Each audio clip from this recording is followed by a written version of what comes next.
ते समाविष्ट होऊ शकत नाही। आपण बघू शकतो की ज्या पद्धतीनं हे सगळं आंदोलन गेल्या 11 दिवसापासून पुण्यातील मांजरी या ठिकाणी सुरू आहे, त्या उपोषणकर्त्याशी आपण बोलण्याचा प्रयत्न करूयात।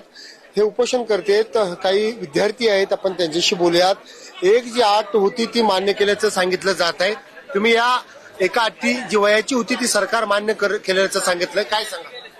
खरं तर फक्त एकच अट असून आमच्या ज्या काही सगळ्या मागण्या आहेत ती देशातील जे काही कार्यमुक्त केलेले आमचे पदाधिकारी आहेत त्यांना पुन्हा नियुक्ती पत्र द्या आणि जे काही 12,500 जागा आहेत त्या भरण्याचं तसं तुम्ही त्वरित परिपत्रक काढा आणि सुधारित जी आर प्रतिमे काय तास काढू शकता आणि ते काढा, तेव्हाच आम्ही उपोषण सोडू।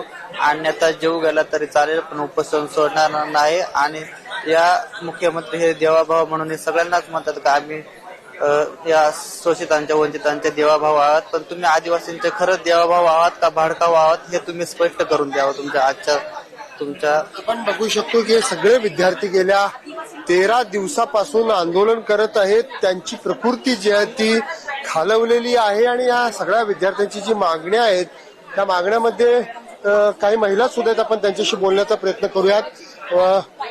काय सांगाल मॅडम, तुमची एक मागणी मान्य केल्याचं सांगितलं जातं?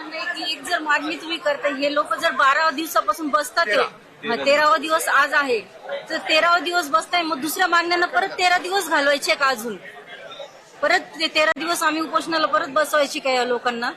एक एक मागण्यासाठी परत तुम्ही हे करणार? जे मागण्या आहेत त्या रास्ता आहे आणि त्या आमच्या गरजेच्या मागण्या आहे। 12,500 ची भरती म्हणा, मुलींना 4 लाखाऐवजी 1 कोटी द्या, का त्यांचा जीव महत्वाचा नाही यांना?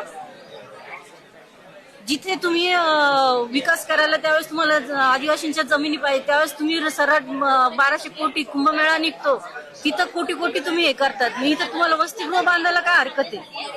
तुम्ही ते नाही बांधू शकत। आपण बघू शकतो की एक एक मागण्यासाठी जर तुम्ही अशा पद्धतीनं वेळ लावत असाल तर पुढचे आणखीन 13 दिवस या ठिकाणी हे सगळे विद्यार्थी बसावे का, असं हे सगळे विद्यार्थी सवाल उपस्थित करताना दिसत आहेत। एकंदरीत ज्या पद्धतीनं विद्यार्थी गेल्या 13 दिवसापासून उपोषण करत आहेत, एक अट त्यांची मान्य झाली, परंतु सगळ्या अटी ज्या आहेत त्या मान्य व्हावे तोपर्यंत आम्ही या उपोषण स्थळावरून हटणार नाही असा इशारा या आंदोलकांनी दिलेला आहे।